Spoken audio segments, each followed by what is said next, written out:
There is now a danger that has become a threat to us all. It is a deadly disease and there is no known cure.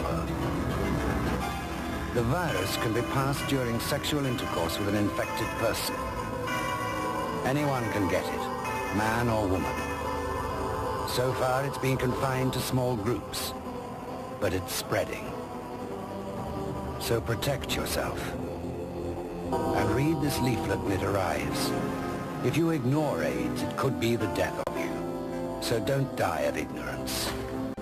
Hey guys, thanks for watching. I just wanted to share some information with you on what I call the moon landing of the medical industrial complex. This would be the AIDS fraud that has been perpetrated against the world for about 40 years now. And before I get started, I would first like to acknowledge that yes, there truly are many, many sick people out there with conditions that the medical industry, through the government in the 1980s, grouped under a single umbrella and gave it the name of AIDS. And they claim that this group of conditions is caused by a monster virus known as HIV. The truth of why they are sick, however, has nothing whatsoever to do with the claims made by these AIDS fraudsters. And please also understand that most people working in the AIDS industry have no idea that it was founded on fraud. They trust the information and procedures they were given by the government scientists who first made the AIDS decree without any scientific proof. Most people in the medical field are good people trying to do good things and support their families. The problem is that they were indoctrinated just like everyone else in a system of lies. This fraud has destroyed countless lives and families of those who put their trust in government and the medical industry, and it has also stolen upwards of $250 billion from the rest of us. I call it the moon landing of the medical industrial complex because it is a good introduction into the reality of what has been going on in our germ theory of medicine. Like the moon landing, it doesn't take much time and research to understand that AIDS is one giant fraud of epic proportions. There is so much information, expert testimony, and documentaries available that I'm amazed the lie persists, just like the moon landing. More and more prominent doctors, scientists, and researchers are speaking out, and they pay a heavy price, as I'm sure you can imagine. But like the moon landing, in my opinion, it takes faith to believe in AIDS, because logic and reason will lead you to the fact that there is not one single proof that supports the HIV house of cards.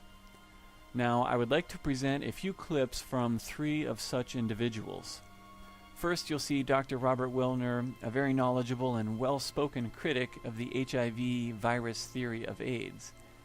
Then Nobel Prize-winning microbiologist Kary Mullis, who, by the way, invented the PCR reaction test that is used to detect HIV. You know there's a problem when the guy who invented one of the tests calls the virus theory bogus. As you watch, you'll learn exactly what these tests show. Lastly, you will see chemist and biologist Dr. David Raznick, interviewed by Dr. Len Saputo, and Dr. Raznick calls AIDS a criminal hoax, and I completely agree with that statement. The lives that have been destroyed by the AIDS misdiagnosis and the deadly treatment, usually with AZT, a chemotherapy drug from the 1960s that was shelved because it was too toxic. This to me screams of genocide. And the money that has been stolen, upwards of $250 billion through our government alone, is staggering. In 2017, the U.S. federal government will spend $34 billion to fight an imaginary monster called HIV. That's almost double NASA's budget, folks. So hopefully this video will introduce you to the AIDS fraud, which I believe is the moon landing of the medical industrial complex, because it is so obvious. Whether you take it any further is up to you, but the AIDS fraud is a good start. Be aware that it can also be used as gatekeeping so that you don't go any further into the failure of germ theory, sort of like those who acknowledge the moon landing hoax, yet they still believe in NASA and space claims. And that being said, even if you just look into AIDS, at least it is something, and it is extremely important because not only is the AIDS fraud claiming countless lives and destroying families, it is also robbing us blind. When it was first announced that Dr. Robert Gallo had found the virus that probably caused AIDS, and that announcement was made with Margaret Heckler in 1984 to the press and to the media without one single scientific document appearing in any journal in the United States. The probable cause of AIDS has been found. And she introduced the scientist who led the team, Dr. Robert Gallo. When Gallo's group examined the blood of people... And as we know now, without any proof whatsoever that the virus caused any disease. The media picked up on it for the sake of a story. And soon the virus that probably caused AIDS was now the virus that caused AIDS. It was proven in the press and nowhere else. Now, I have offered for over a year now, and I continue to offer it, $100,000 to anyone who will give me one scientific document that proves that HIV causes any serious disease. It doesn't. It is a scandal and a scam beyond belief. The virologists who are responsible for this, what do they have to gain? Now, I don't know what Duesberg had to gain, or Charles A. Thomas, or Kary Mullis. He already got his Nobel Prize. Why does he come out and say it? And he's the one that found the test, the PCR reaction. And he said that there is no body of evidence that supports that the virus causes any disease whatsoever. But what about the individuals who have perpetrated this lie? They are all multi-millionaires. What do we have to say about the National Institutes of Health when a private laboratory, independent laboratory, found AZT to be 1,000 times more toxic than the laboratory of the NIH? We can understand a 5% error in a laboratory, even a 10% error. But a 10,000% error? Or 100,000% error? That's fraud. And as I understand it, the word has gone out, and there's even documents and letters to prove it, that the CDC, the same organization that let blacks go untreated with syphilis, well documented, just to see what would happen with the disease. This same organization who had to admit that they can't give in on the AIDS thing now because nobody would ever be able to trust the government. I think the last election tells us what the people think about government. But science is acting no differently than politicians do. And now we have disease by politics. Isn't it strange that the same day or the day after Robert Gallo filed for a test for HIV after it was announced? This sounds like premeditation. You mean he just happened to have this test available? And so the same day or the following day, he files for a patent? He had a test. He was simply looking for some kind of a disease he wanted to apply it to. And that test. California microbiologist Dr. Kary Mullis was awarded the Nobel Prize in 1993 for his development of one of the most widely used current techniques in molecular biology today, the PCR, or polymerase chain reaction. PCR is commonly used in medical and biological research labs for the detection of virus culture in infectious persons. The people that are AIDS researchers now are getting neurotic if you ask them any questions. There was a time when I first started asking questions, all I wanted was, where are the papers? Just tell me the papers that you read that convinced you that HIV was the cause of AIDS, because I need to reference those papers in some of the... I was working on a test for HIV with PCR, and I needed to write a little report to the NIH and say, here's the progress we've made. And the first line of it was, HIV is the probable cause of AIDS. And I thought that was true. This is before I got involved.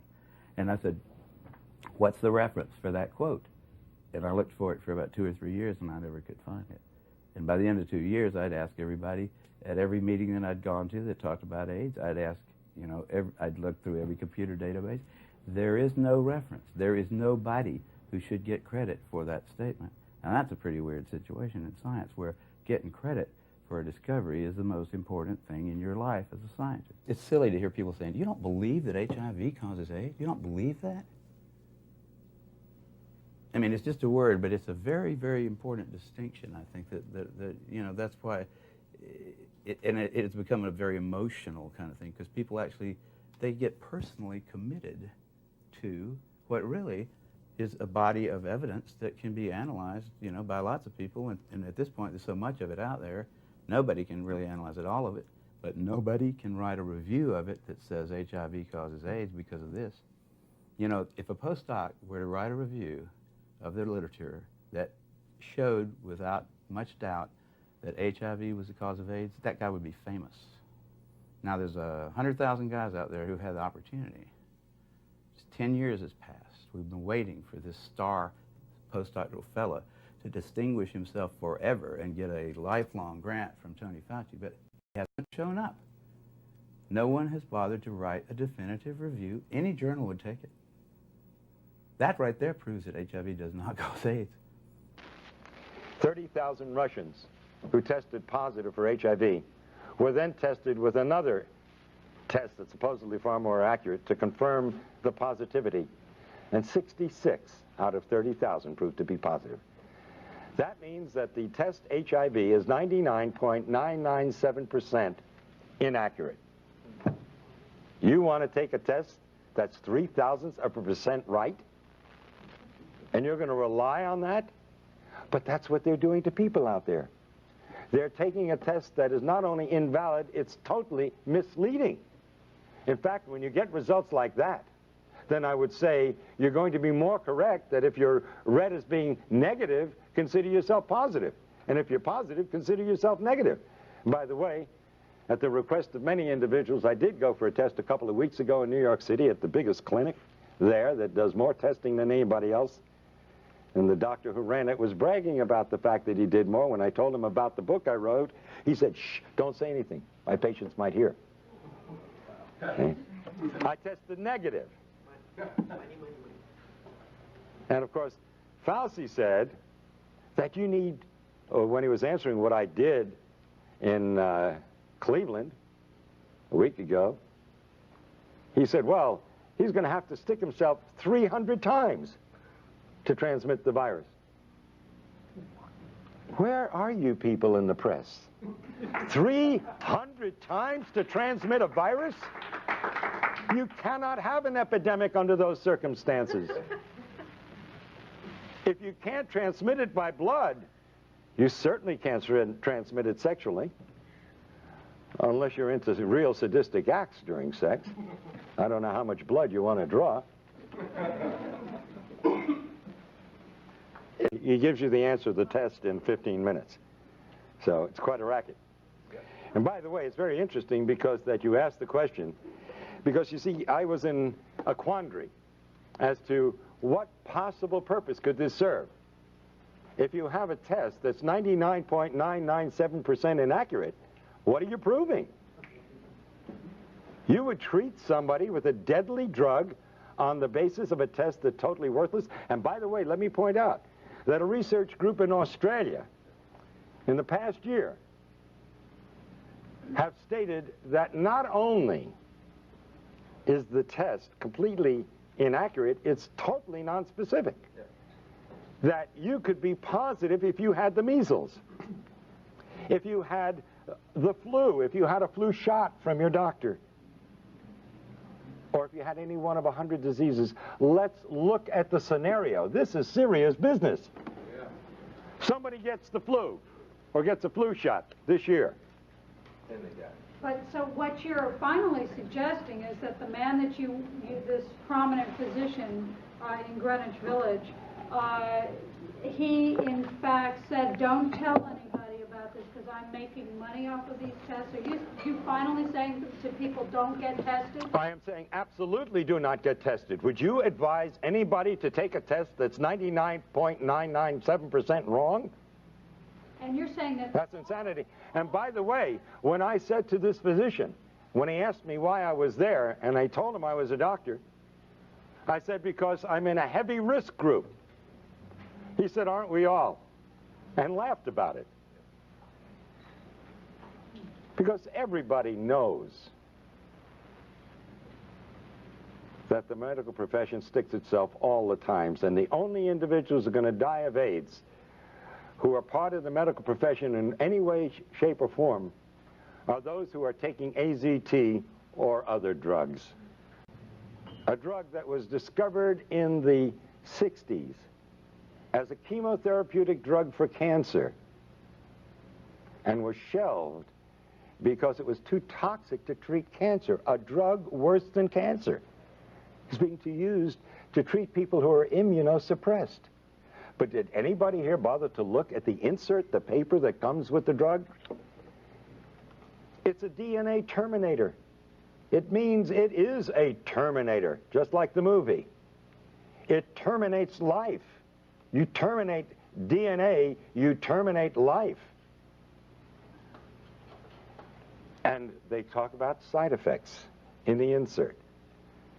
When are you going to learn there is no such thing as a side effect in medicine? It's an unwanted direct effect. And you know what one of the unwanted direct effects of AZT is? Lymphoma, cancer, one of the diseases of AIDS, as they call it. Oh, another so-called side effect, which is really an unwanted direct effect, pancytopenia. You need a definition? Pancytopenia. Pan, all, cytos, cells, penia, loss of all your cells. That's AIDS. That is the definition of AIDS. So AZT, by definition, by their own drug insert, causes AIDS, and nobody survives AZT. That will eventually lead to your death. And they've cut the dosage way down because it was killing them too fast. It's like giving somebody a large dose of strychnine and they die within 5 minutes. And so the next person, you give them a few drops of it and they last 4 or 5 days, and you say, strychnine's a wonderful drug. This person lasts 5 times longer. This is the kind of thing that they present to the world. Go ahead. You said that AIDS is not an epidemic, it's an endemic circumstance caused by a variety of factors, including malnutrition and drug use. How then can you explain the years of potential life loss in the 250,000 plus people who have died of AIDS, according to CDC definition, where drug use has been going on for centuries, and suddenly we're losing people in their 20s and 30s because I'm not sure what you're... Okay, that's an excellent question, really, and you're using your head. That's the kind of question should have been asked of Gallo at the very beginning. And by the way, you said 20s and 30s, our healthiest people. Isn't it strange? You got a disease, the first disease in the history of mankind, that affects our healthiest? But what happened in the 60s? The drug culture began. What happened in the 70s? It heated up. At the end of the 70s, the gays came out of the closet and became an identifiable group. Now, I'll ask you, in a sense a redundant question, but yeah, I think it'll get the point across. I'm going to name 5 of 30 diseases. Tuberculosis, a new disease. Lymphoma, oh, that's a new disease too. Leukemia, oh yes, that's a very new disease too. Pneumocystis pneumonia, another new disease but lesser known. And Kaposi sarcoma, another new disease? No. These diseases and the other 25 have always been around. It's real easy, it's real simple to create an epidemic. You simply take a bunch of diseases and put them under one heading and then claim that one virus is responsible for it. Well, that's nonsense. And now they're caught up in a maelstrom. Now if the truth gets out, yes, it will deal a blow to the credibility of the NIH and the CDC and the FDA and the AMA, and my God, it is sorely needed. That blow is necessary. to clean up the act.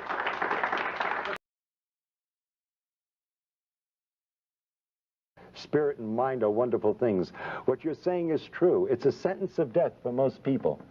And immediately, their body metabolism goes into negative phases. Everything becomes destructive. This is modern medical voodoo. If a doctor tells you, you are going to die, I'm willing to bet you're going to die. I'll be the first one to put money on the line and say, the chances are you're going to beat the statistics. You will die because you've been told so. This is American voodoo. You know that you can change the T-cell count if you worry somebody? Completely established.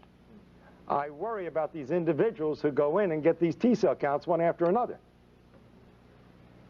because their whole life is focused on these T-cell counts. And when it goes down a little bit, instead of being reassured, which is the way I would interpret it, they get panicky. Now they're really doing damage. And at some point, if they're on drugs, and sometimes even if they're not on anything, but because they've been told they're going to die, like the witch doctors of Africa and elsewhere, these individuals will die because they literally worry themselves to death. It's a crime beyond belief. They're the rare ones, I admit. But the fact is, T-cell counts absolutely have no correlation with severity of disease. They can be low because you have wiped out your immune system, and they can be low because you don't need them. That's the important thing to understand. It is not a barometer for anything. And they lie, they lie, they lie, and then they lie some more. Well, HIV led the bandwagon where you can basically invent something out of thin air and turn it into a multi-billion-dollar, hundreds of billion-dollar industry. Another example would be the hepatitis C, which is even acknowledged by Chiron, which used to exist, the company that made the original hepatitis C test, that they never ever actually obtained hepatitis C. They just got bits and pieces of it and then inferred what this virus must be. And people to this day are being tested for something that has never ever been obtained from a human being. Now, is there an association between people who are HIV positive and tend to get AIDS? That's exactly the situation you're saying about HIV and AIDS. That's right. They generate it over time, and that's how they defeat the viral infection. But it's even worse than that.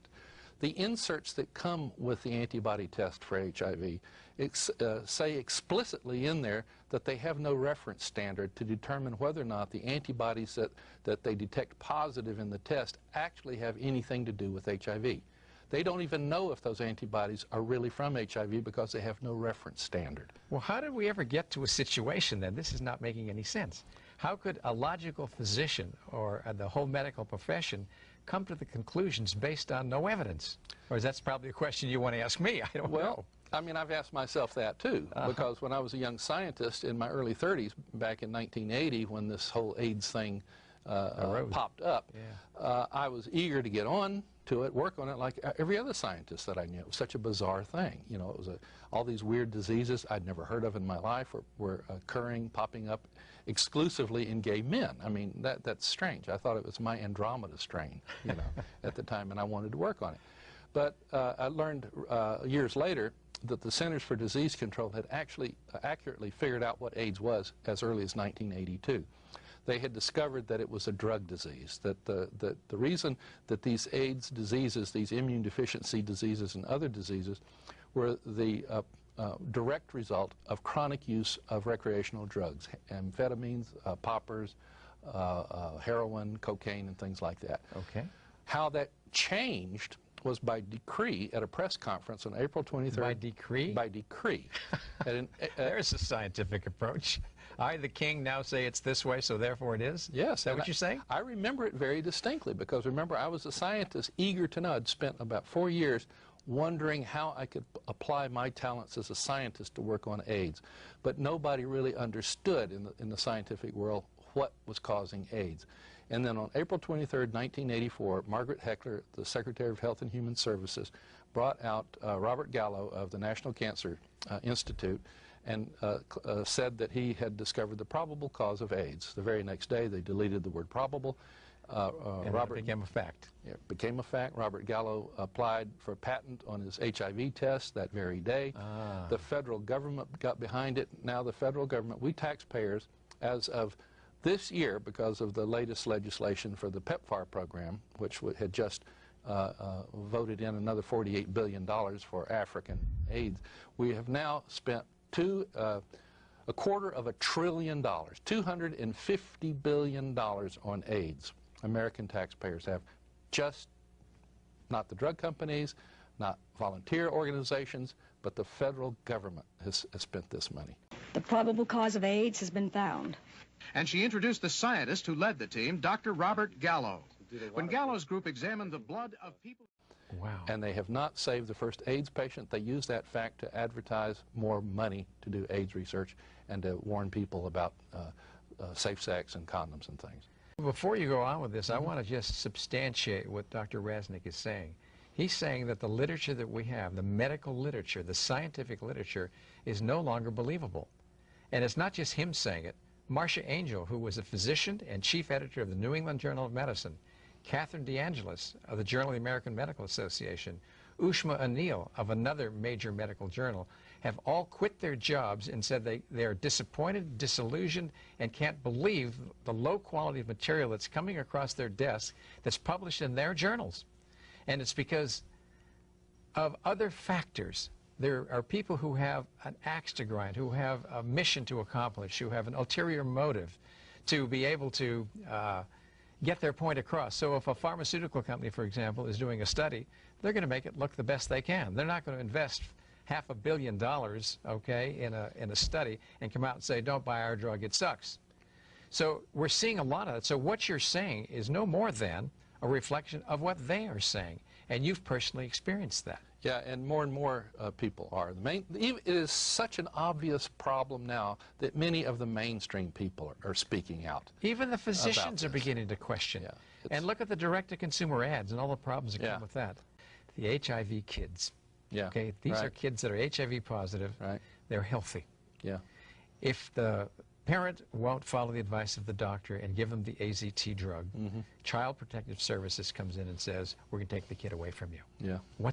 What do you think of that? It's horrible. I've been involved in a number of these cases on the side of the parents trying to keep their kids from being taken away and being poisoned on these drugs. And I've known a number of cases since the 90s that I've been personally involved in on a legal basis. It's horrible. It's absolutely horrible. These children and parents have absolutely no civil rights when it comes to health care. And that is an abomination. And I hope that these court cases, we need to put these things on trial. We need to take a lawsuit, or make lawsuits against GlaxoSmithKline and these other places that are killing people with these drugs. To not so much that I want to hurt them, which I don't care about that, though, one way or the other, but it's got to be publicized somehow, and the best place to do it is in the courtroom. And that's where the data you can bring from the studies that have been done that are in the scientific literature that show all the things that you're talking about. Absolutely. Because they're a matter of public record. Absolutely. It's easy to come by if you really want it. Okay, so now if somebody is HIV positive and you want to do, if you're going to do anything for somebody that's like that, you would probably propose doing nothing.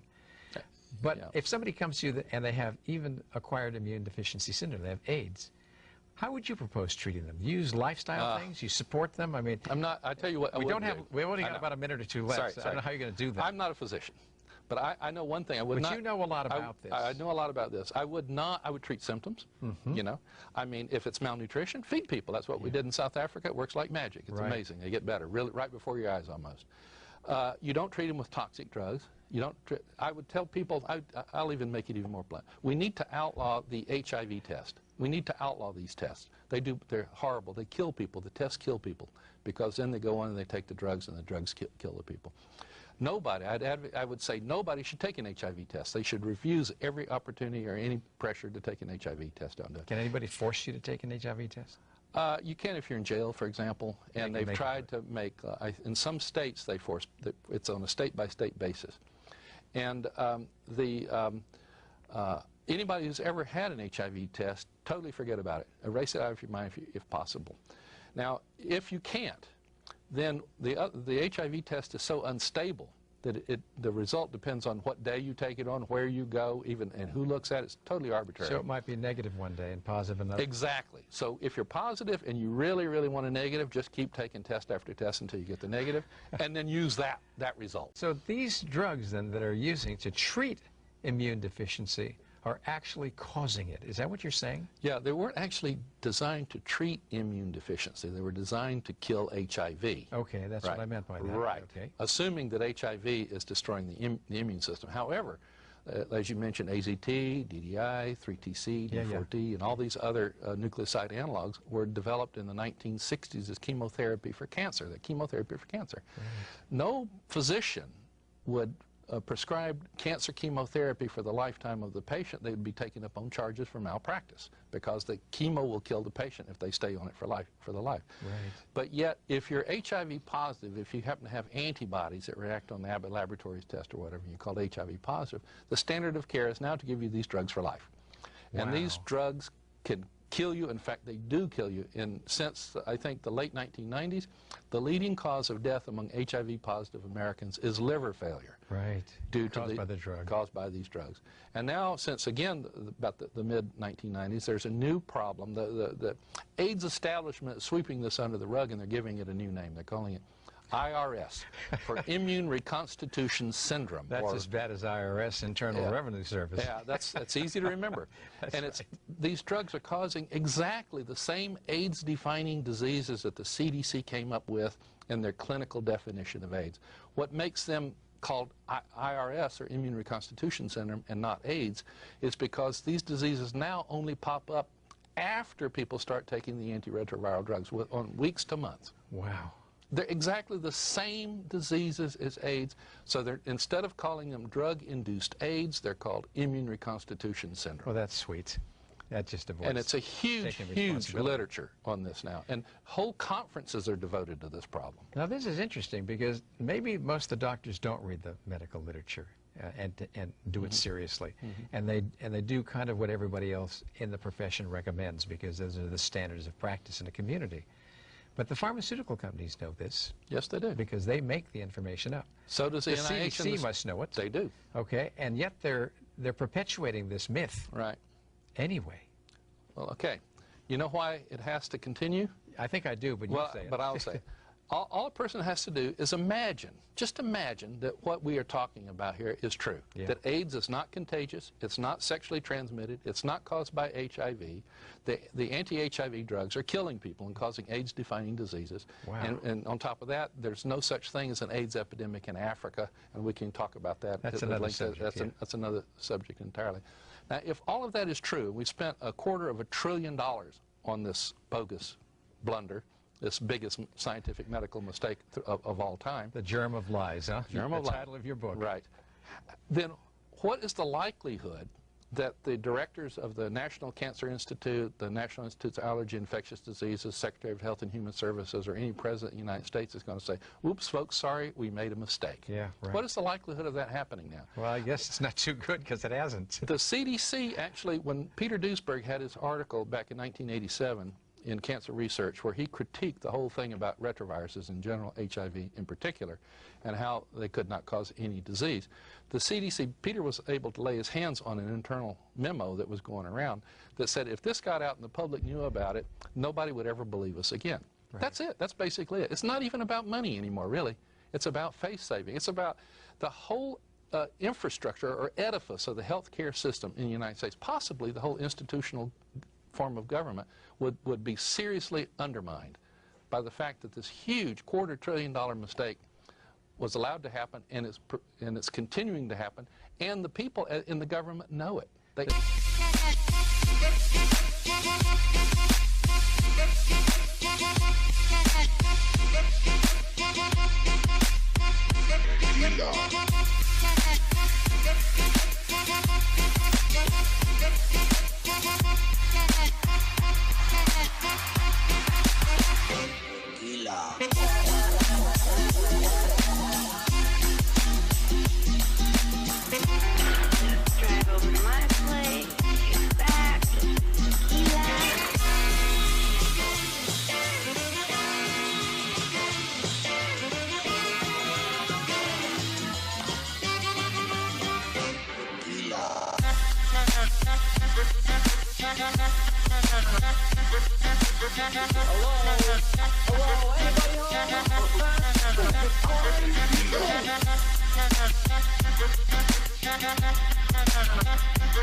It's up there. There isn't an up there. There's no place up on the Academy of Science is just a bunch of idiots, just like everybody else.